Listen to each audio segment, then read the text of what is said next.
सल्लल्लाहु अलैका या रसूलल्लाह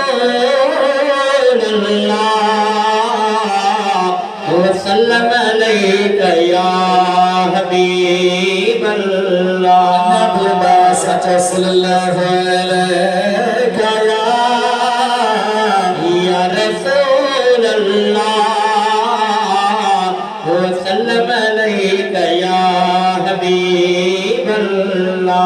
मुझे महबूब जे मेरा जो महीनो बाकी के चंद दी हैं बचान सरकार जे मेरा शान में नाथ जो नजरानो ओ मुझा मदनी मन ठार ओ मुझा मदनी मन ठार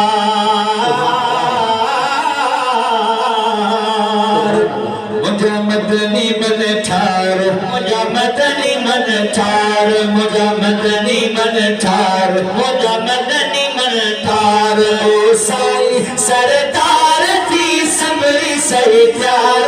आका अर्श घुमण लाइ साई सेर करण लाइ आका अर्श घुमण लाइ साई सेर करण लाइ मुझा मदनी मन ठार मुझा मदनी मन ठार मुझा मदनी मन ठार मुझा मदनी मन ठार ओ साई सरदार थी सबरी सही प्यार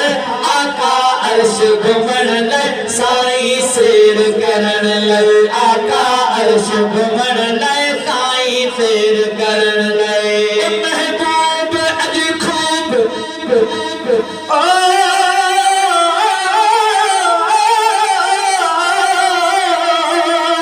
महबूब अज खूब के तेराज़ आहे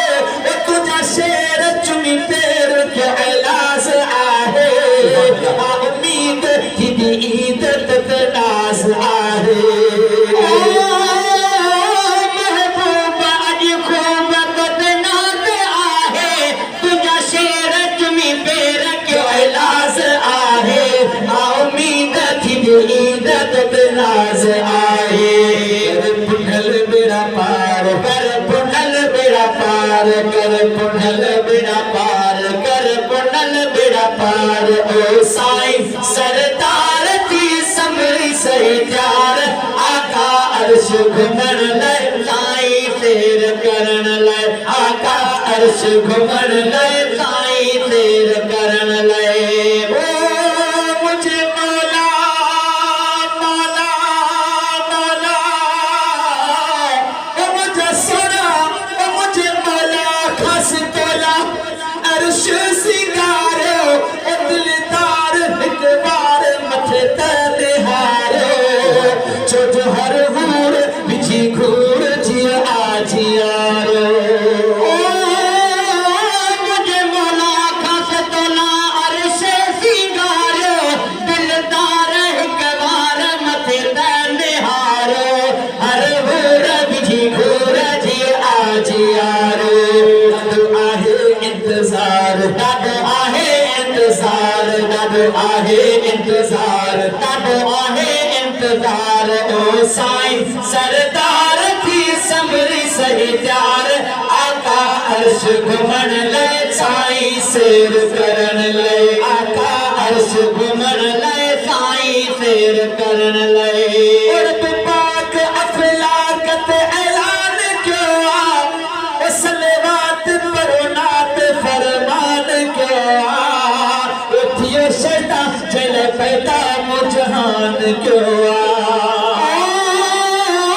रब पाक अफलाकत ऐलान क्यों आ सलवात पढ़ो नात फरमान क्यों आ उठियो शैतान जल पैदा मुजहान क्यों आ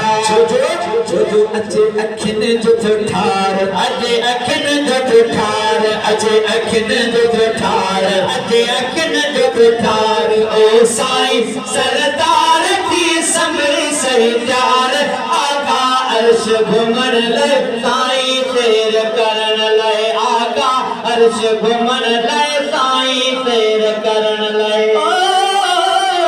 रब वाहिद खां शाह जो बख्श